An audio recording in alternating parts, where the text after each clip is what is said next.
మాట్లాడదాం. ఆధీనంలో ఉన్నటువంటి ఐడిపి ఆధీనంలో ఉండి నిరుపేదలు బాధపడుతుంటే ఈమె వస్తుంటే భయపడ్డారంట. నీ అటువంటి కుక్కలు మస్తు వచ్చిపోయినా నా దగ్గరికి. ఇక్కడ నా కుక్కడపల్లి ప్రజలు నాకు దేవుళ్ళు, వాళ్ళకు పొద్దున లేచి పాదాభివందనం చేస్తా. వాళ్ళందరి నుంచే నన్ను ఈ రకంగా గెలిపించారు, నా నీతి నిజాయితీని. బ్లూ సీట్లు కనబడితే వసూలు చేసేదానికి నీకు అలవాటు ఉంది, ఎవరికి అలవాటు లేదు. నీ మీద నిజంగా ముఖ్యమంత్రి గారు కానీ సెంట్రల్ గవర్నమెంట్ కరెక్ట్గా సీరియస్గా తీసుకుంటే నీ సంగతి ఏంటో, నీ మొగోని సంగతి ఏంటో మొత్తం బయటకు వస్తాయి. ఇష్టం వచ్చిన మాట్లాడితే భయపడ్డాడు వాళ్ళు లేడు. కృష్ణారావు గారు ఏందో 307 గాజుల రామారంలో నేనేందో కబ్జా పెట్టినా అని చెప్పిండు.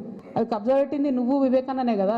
ఎవరిని పోయినా చెప్తారు ఆడ అడిగితే. నేను కూడా పోయి వచ్చిన మొన్న హైదరాబాద్ పోయి కూలిస్తే. ఏదో నిన్నటి నుంచి తమాషా చేస్తుండట, జాగృతలు దాడి చేస్తారు గీడి చేస్తారని. మాకు అట్లాంటి ఆలోచన ఏం లేదు. మేము మీ మీద దాడి చేసేంత పెద్ద వ్యక్తి మీరు కాదు. ఫస్ట్ థింగ్ వదిలేసేయండి. మీ మీద దాడి చేసే అవసరమే లేదు. మీ వెనుక గుంట నక్కుంది చూసినావా, వాళ్ళని మాత్రం వదిలిపెట్టను. నా భర్త ప్రైవేట్ ల్యాండ్లో వ్యాపారం చేసిండు. ఏ రియల్ ఎస్టేట్లో ఉన్న వ్యక్తి అయినా చేస్తాడు. మేమెన్నడూ ప్రభుత్వ భూమి జోలికి పోలేదు. ప్రభుత్వానికి ప్రజలకు నష్టమయ్యే ఒక్క రూపాయి పని కూడా మేము చేయలేదు. మీరు అనవసరంగా లేనిపోయిన అలిగేషన్స్ నా మీద వేసి ఈమెదో జనం బాట పేరుతో జనంలోకి పోతుంది, ఈమెను డిస్టర్బ్ చేద్దాం, మైండ్ ఖరాబ్ చేద్దాం అనే ఆలోచనలు పెట్టుకుంటే మాత్రం నేను చూస్తూ ఊరుకోను. 10 ఏళ్లలో ఎన్నడూ ఎవరు గవర్నమెంట్లో నా భర్త పేరు వినలేదు. ఇవాళ మీరు ఆయన మీద అలిగేషన్ చేస్తున్నారు. నేను ఊరుకునేదాన్ని కాదు బిడ్డ, చెప్తున్నా. ఇప్పుడే మొదలుపెట్టిన కృష్ణారావు గారు ఏందో చూసాం కదా. ఏదైతే అటు మాధవరం ఇటు కవిత, ఆయన కూడా పేపర్స్ చూపించారు. ఏదైతే కవిత హస్బెండ్ సంబంధించి ఇదంతా ఉంది, అసలు నీకు ఎక్కడి నుంచి వచ్చింది, మీ హస్బెండ్కి ఈ హైదరాబాద్లో ఇన్ని స్థలాలు ఎక్కడి నుంచి వచ్చాయి, ఎవరి నుంచి వచ్చాయి, ఆయన కూడా ఆయన భాష ప్రకారం ఆయన మాట్లాడారు. కవిత కూడా అదే సమాధానం, అంటే అదే స్థాయిలో ఆవిడ కూడా సమాధానం ఇచ్చినటువంటి సిచ్యువేషన్ మనం చూసాము. ఏమేముంది, నేను ఆధారాలతోనే చూపిస్తున్నాను, ఎట్లాగెళ్ళాలో ఏం చేయాలో అన్నీ కూడా నేను ముందుకెళ్తానని చెప్తా ఉన్నారు. వెంకటేశ్వర్లు గారు, గుడ్ ఈవినింగ్ అండి. Good evening madam. Good evening. అసలు ఏం జరుగుతోంది ఏంటి?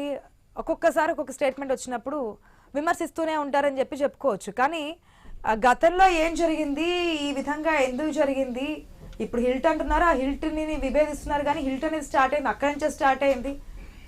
ఈ చెరువుకు సంబంధించి ఆక్రమణ ఏ విధంగా వచ్చింది, ఒకవేళ పరిశ్రమ తీసేస్తే అక్కడ ఏదీ లేకుండా సైన్ ఎట్లా చేస్తున్నారు, ఇన్ని పాయింట్స్ తీసుకొస్తున్నారు కవిత. గుడ్ ఈవినింగ్ ఐనిస్ వ్యూవర్స్ అండ్ తోటి ప్యానల్ మెంబర్స్ కు. ఈరోజు కవిత మేడం చేసిన దాంట్లో మాధవరావు కృష్ణారావు గారి సబ్జెక్ట్ ఒకటి తీసుకొచ్చారు. 307 ల్యాండ్ కు సంబంధించినటువంటి 70 ఎకరాల ల్యాండ్ ఒకటి తీసుకొచ్చారు. బీఆర్ఎస్ పార్టీ ఏ రోజైనా ఏ ఎమ్మెల్యే అయినా కబ్జాలు చేస్తే అది గవర్నమెంట్ చూసుకుంటుంది. 2014 నుంచి 2025 వరకు 12 సంవత్సరాల కవిత గారు 2005 లో జాగృతి పెట్టినప్పటి నుంచి నేను దగ్గరుండి చూశాను. కవిత గారు ఒక ప్రజాస్వామ్య పద్ధతిలో ఒక ఎమ్మెల్యే గెలిచి ఒక ఎంపీ కావచ్చు, ఒక కేంద్ర మినిస్టర్ కావచ్చు, ముఖ్యమంత్రి కావచ్చు, ప్రధానమంత్రి కావచ్చు, అది పార్లమెంటరీ వ్యవస్థ నేను స్వాగతిస్తాను. కానీ మీరు ఎవరైతే క్షుణ్ణంగా 2014 నుంచి 2024 వరకు ఎవరైతే తప్పులు చేశారో వాళ్ళ పేర్లు తీసుకుంటే మేము దానికి అభ్యంతరం లేదు. కానీ పార్టీ మీద, బీఆర్ఎస్ పార్టీ మీద, బీఆర్ఎస్ కార్యకర్తల మీద లేనిపోయిన అబండాలు వేస్తే మేము కూడా క్లియర్ గా తీస్తాం. ఎందుకంటే 2005 జాగృతి రిజిస్ట్రేషన్ నుంచి అప్ టు జనం బాట జాగృతి వరకు నాకు మొత్తం క్లియర్ కట్ ఉంది. ఎందుకంటే ఒక ఎంపీగా ఉన్న 5 years లో 2 లక్షల రూపాయల ఇన్కమ్ పర్ మంత్ శాలరీ ఉంటే, పార్టీ తరఫున ఎప్పుడు నేను ఎవరిని ఏ సహాయం అడగలేదు, నేను సహాయం కూడా తీసుకోలేదు. నన్ను నిజామాబాద్ వరకే పరిమితం చేశారు, అక్కడ వరకే నేను ఉండేదాన్ని. అక్కడ కూడా రాజకీయాలు చేశారు, ఆ ఎమ్మెల్యేతో నన్ను అనగదొక్కేందుకు ప్రయత్నాలు చేశారు. మరి నేను ఎంపీగా చేస్తాను కాదు ఎమ్మెల్సీ అని చెప్పి నన్ను సైడ్ చేశారని చెప్తున్నారు. ఏ ఒక్కరోజు నేను ఎవరిని సహాయం అడగలేదు, పార్టీ అధికారంలో ఉన్నా అంటున్నారు. నేను చెప్పేది క్లారిటీగా రాదు, ఫ్లో లో మీరు క్వశ్చన్ వేస్తే నేను అదే చెప్పబోతున్నాను. ఒక ఎంపీగా 5 years ఉన్న తర్వాత ఒక ఎంపీ ఇన్కమ్ 1.5 crore వస్తుంది. ఒక ఎమ్మెల్యే పర్మనెంట్ గా 5 years ఉంటే దాదాపుగా ఒక 1.5 crore వస్తుంది.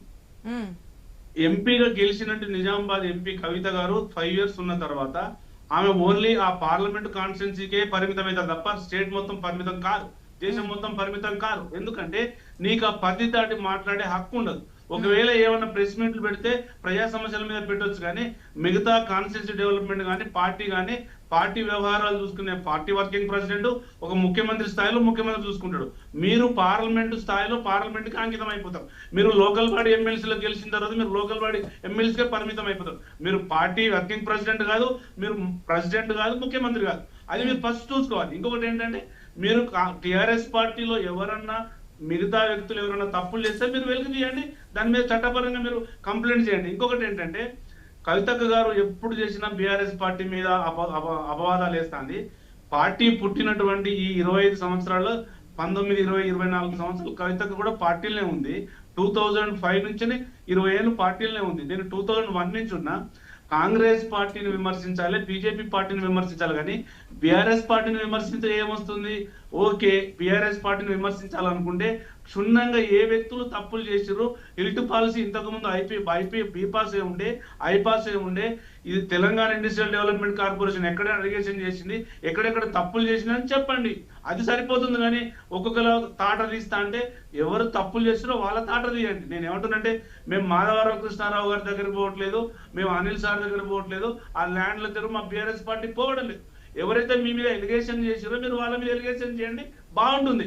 కానీ పార్టీని లాగొద్దు. బీఆర్ఎస్ పార్టీ అనేది తెలంగాణ శ్వాస, తెలంగాణ యాస, తెలంగాణ కోసం పుట్టిన పార్టీ. కాబట్టి ఒకవేళ వ్యక్తులు సీఎం కావాలనుకుంటే స్ట్రాంగెస్ట్ పార్టీ మీదే అనుకుంటున్నారేమో. ఒకసారి సీఎం అవ్వాలని చెప్పి అంటున్నా, బయట కూడా విందాం. నేను ఏమంటున్నంటే, ఎంపీ కాండి, ఎమ్మెల్యే కానీ, ప్రధానమంత్రి కానీ, ముఖ్యమంత్రి కానీ, దేవుడు దేవుడు నేను ముఖ్యమంత్రి అయితే కదా ఒకనాడు. ఆనాడు మాత్రం 2014 తెలంగాణ వచ్చినప్పటి నుండి ఇప్పటి వరకు అన్ని అన్యాయాల మీద నేను మాత్రం ఆరాధిస్తాను. ఎందుకంటే ఎవరు వచ్చి బయటకు వచ్చి మాట్లాడినా వాళ్ళని దబాయించాలి, వాళ్ళ మీద ఒక కేసు వేయాలి, వారిని ఏదో అనాలి, బురద చల్లాలి అని అంటే కుదరదు. నేను అట్లా ఊరుకునే వ్యక్తిని కాదు. ఇక్కడ కూడా మనకు కనిపిస్తుంది, రాష్ట్ర విభజన తర్వాత ఇప్పటి వరకు అంటే ఏనాడైనా సీఎం అవనివ్వండి, అది 2030 లాగా 2025 లాగా. ఒక మాట వినండి. కృష్ణారావు గారు అనిల్ గారు తీసుకున్నారు. అనిల్ గారి వ్యవహారం, కృష్ణారావు గారి వ్యవహారంలో బీఆర్ఎస్ పార్టీ ఇన్వాల్వ్ కాదు. అది అనిల్ సార్ చూసుకోవాలి, కృష్ణారావు గారు చూసుకోవాలి. ఆ ల్యాండ్ కి సంబంధించింది. దాన్ని బీఆర్ఎస్ పార్టీకి ఎందుకు రుద్దుతున్నారు? మాకు సంబంధం లేదు. ఒకవేళ కృష్ణారావు గారు కబ్జా చేస్తే మీరు తీయండి, వెలికి తీయండి. అదేమైనా సమస్యల నుండి అనిల్ గారు ఇన్వాల్వ్ అయితే కృష్ణారావు గారు ఇస్తారు. నేను ఏమంటున్నంటే, ఒక పార్లమెంటరీ వ్యవస్థలో ఏ నాయకునైనా ముఖ్యమంత్రి అయ్యే హక్కు ఉంది. మీరు కాండి, ప్రజాస్వామ్య పద్ధతిలో కాండి. కానీ లేని అపరోధాలు, సామాన్య ప్రజల్ని, సామాన్య సంస్థలు లేదంటే నార్మల్ గా తెలియని సంస్థలు ఉంటే ఆ విధంగా మాట్లాడతారు. కానీ ఎప్పుడైతే పొలిటికల్ పార్టీస్ లకు ఎంట్రీ ఇచ్చారో, పొలిటికల్ పార్టీకి సంబంధించిన ఎమ్మెల్యే లేదంటే గత ఎమ్మెల్యే, మాజీ ఎంపీ, ఆ పార్టీకి సంబంధించిన నాయకులనే కదా మాట్లాడతారు. పార్టీని తీయద్దంటే ఇప్పుడు కరెక్ట్ నేను ఏమంటున్నంటే, ప్రజాస్వామ్య పద్ధతిలో ఓడిపోయిన పార్టీ తప్పులు చేస్తే మీరు క్వశ్చనేయండి. కానీ ఇప్పుడు ఉన్న గవర్నమెంట్, కేంద్రంలో ఉన్నటువంటి బీజేపీ గవర్నమెంట్ మిమ్మల్ని అరెస్ట్ చేస్తే ఒక్కసారి క్వశ్చన్ వేయట్లేదు. ఎందుకు క్వశ్చన్ వేయట్లేదు, ఎందుకు అరెస్ట్ చేసారు, ఎందుకు ఛార్జ్ షీట్ వేసారు అడగాలి. కాంగ్రెస్ సపోర్ట్ చేసి